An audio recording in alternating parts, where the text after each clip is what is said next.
Thanks very much, Kay. And can I also acknowledge Patrick, thank you for your words. And our two ministers, my minister, the Minister for Health, the Federal Minister for Health, the Honourable Tanya Plibersek, and our State Minister, the Honourable Gillian Skinner, Stuart Ayres, Tanya Davies, my parliamentary colleagues, His Worship the Mayor, Councillor Greg Davies, also to the other members of the local Health District Board. Can I also acknowledge not just the staff but the volunteers? And this is a hospital that has really been run on the back of not only the outstanding efforts of staff but volunteers as well. Uncle Greg, can I also thank you for your acknowledgement of country?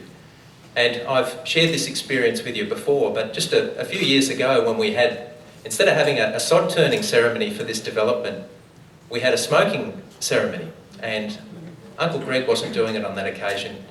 His colleague, Uncle Wes, was doing it. And Uncle Wes came along and he stuffed all of these eucalypt branches into a bucket and started smoking them. Set them alight, the smoke took off. And he said the purpose was to cleanse the site. He said historically what would happen is that the smoke would travel to those parts of the area that were needed to drive out evil spirits. So he set it alight, and there I am, and all the smoke came straight towards me. So I learned a very valuable lesson on that occasion, that whenever you go to a smoking ceremony, always stand upwind. And that has held me in good stead. But it's great to be here, and before I do introduce Tanya Plibersek, I would like to just reflect upon some of the experiences that I've had through this journey that's led to what we are now experiencing today in the opening of the East Block. When I was elected in 2007, in fact, before I was elected, in the dying days of the election campaign, I had a delegation from the Medical Staff Council come and see me. And shortly after I was elected, I was then invited out to meet the Medical Staff Council. Now, in my job, you get used to turning up to lynching mobs, but very rarely are they all trained to use scalpels. On this occasion, I went along to the Medical Staff Council and was told in no uncertain terms just how dire and how urgent the need for these works was. I think it's important to just cast our minds back and to reflect upon just how pressing the need of the challenge that we faced at that time was.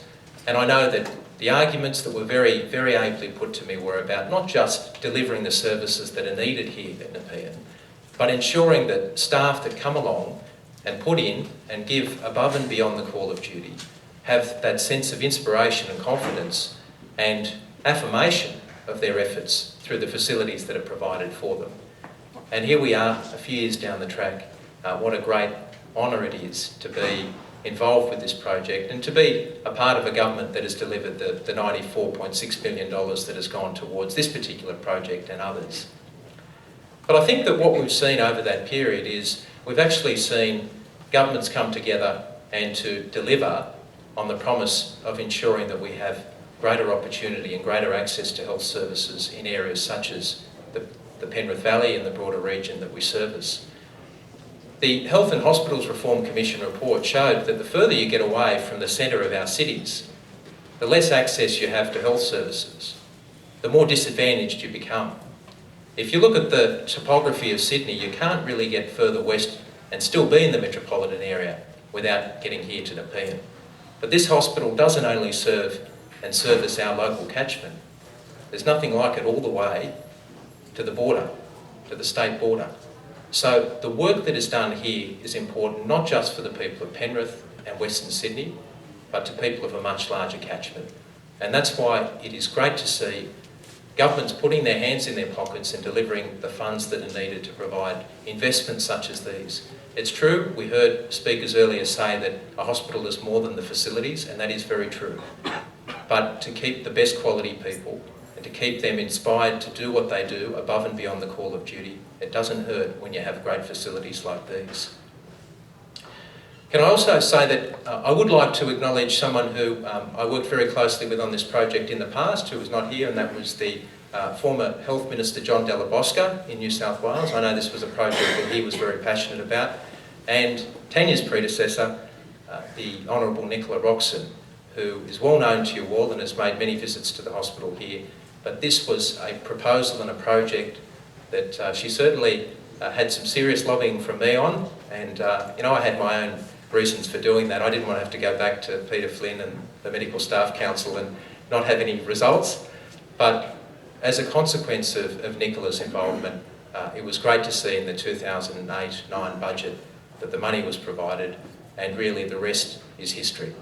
But what we celebrate today are the efforts of everyone that's contributed to the hospital in the past and the great opportunities and the access to medical services that we'll face in the future. Now, I spoke about Nicola Roxon. I think she did an outstanding job as Health Minister, but recently there's been a handing over of the baton, and I know that in Tanya Plibersek we have someone who understands Sydney, understands this part of Sydney, and that's important for us. And she's someone that has a great passion for health and delivering access to health services. And now that we've got this great building, and we'll have a few others shortly, there's also the important task of making sure that the national health reforms are implemented in a way that give us access to the best quality health services in this region. I can think of no one that's better placed or more equipped to do that than Tanya Plibersek.